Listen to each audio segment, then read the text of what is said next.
ఈ మధ్య ఎక్కడ చూసినా దాంపత్య జీవితం బాగుండడం లేదండి. మా దగ్గరికి ఎక్కువ మంది వచ్చిన వాళ్ళు కూడాను, అయ్యా దాంపత్య జీవితం బాగుండడం లేదండి, ఏం చేయమంటారు? మగవారు వచ్చినా అదే మాట ప్రశ్న వేస్తున్నారు, ఆడవాళ్ళు వచ్చినా అదే వేస్తున్నారు. అయ్యా మా భర్త నన్ను సరిగా చూసుకోవడం లేదండి, ఇంటిలో అనేక గొడవలు జరుగుతూ ఉన్నాయండి. అమ్మాయి కూడా అదే విధంగా ఉంటుంది, అబ్బాయి కూడా అదే విధంగా ఉంటున్నాడు. అయ్యా ఏం చేయమంటారు? ఈ ప్రశ్నకు ఇప్పటి నుండి కాదండి, ఈ ప్రశ్న మన పెద్దల నుండి కూడా వచ్చింది. పెద్దల నుండి ఏమిటి? ఇప్పుడు ఇష్టపడి వివాహం చేసుకున్న వాళ్ళు గొడవలు పడుతూ ఉన్నారు. అరేంజ్ మ్యారేజ్ చేసుకొని పెద్దలు కుదిర్చిన పెళ్ళిళ్ళు కూడా ఇబ్బందుల్లో ఉన్నాయి. మరి ఈ ఇబ్బందులు ఎందుకు వచ్చాయి?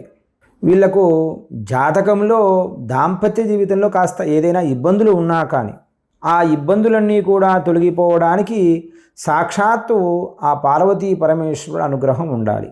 ఎందుకంటే అబ్బాయి చెప్పింది కూడా కరెక్ట్ అయి ఉండొచ్చు, అమ్మాయి చెప్పింది కూడా కరెక్ట్ అయి ఉండొచ్చు. ఇందులో భార్యాభర్తల మధ్యల విషయంలో ఎవరు తప్పు ఎవరిది ఒప్పు అని చెప్పడానికి మధ్యలో వెళ్ళి ఎవరు కూడా చెప్పలేము.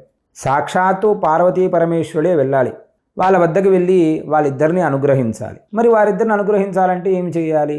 ఈ కష్టములన్నీ కూడా తొలగిపోయి అన్యోన్య దాంపత్య జీవితం ఉండాలి అంటే ప్రతిరోజు కూడాను దంపతులు మగవారైనా కానీ ఆడవారైనా కానీ ప్రతిరోజు కూడాను అర్ధనారీశ్వర స్తోత్ర పారాయణం చేయండి. సాక్షాత్తు ఆ పార్వతీ పరమేశ్వర అనుగ్రహం వలన ఎంతటి ఇబ్బందితో ఉన్న దంపతులైనా సరే ఆ ఇబ్బందులన్నీ కూడా తొలగిపోతాయి. అయ్యా విడాకుల దాకా వస్తూ ఉన్నామండి, ఇంకా రేపో మాపో ఇబ్బంది పడే విధంగా ఉన్నామండి, అవసరం లేదండి, విడాకుల దాకా అవసరం లేదు. కేవలం ఈ స్వామి పారాయణం చేయండి, అర్ధనారీశ్వర స్తోత్ర పారాయణం చేసినా లేదా వినినా ఈ రెండిటి ఫలితం ఒకటే వస్తుంది. కాబట్టి అవకాశం ఉంటే పారాయణం చేయండి, లేదు ప్రతిరోజు మీరు స్నానాధికారాలు అయిపోయిన తర్వాత కాసేపు స్వామి ముందు కూర్చొని ఈ పారాయణం వినండి, అర్ధనారీశ్వర పారాయణం. ఎవరైతే అర్ధనారీశ్వర పారాయణం చేసినా వినినా వారి దాంపత్య జీవితం శాశ్వతముగా శివపార్వతులు ఏ విధముగా ఉన్నారు. మీరు ఎన్ని మాటని చెప్పండి, ఎలా ఉండాలి అంటే శివపార్వతుల వలె ఉండాలండి, పార్వతీ పరమేశ్వరుల ఉండాలండి, వారి అన్యోన్య దాంపత్యం వలె ఉండాలండి అని అంటారు పెద్దలు కదా.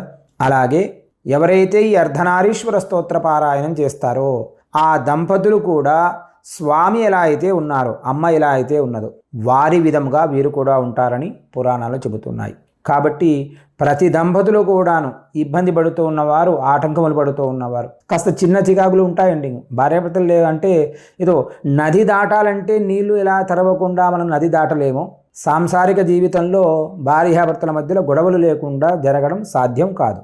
కాబట్టి అర్ధనారీశ్వర స్తోత్ర పారాయణం చేసి తప్పకుండా సంపూర్ణ పార్వతీ పరమేశ్వర అనుగ్రహం పొందగలరు. మంగళం మహత్. స్వస్తి.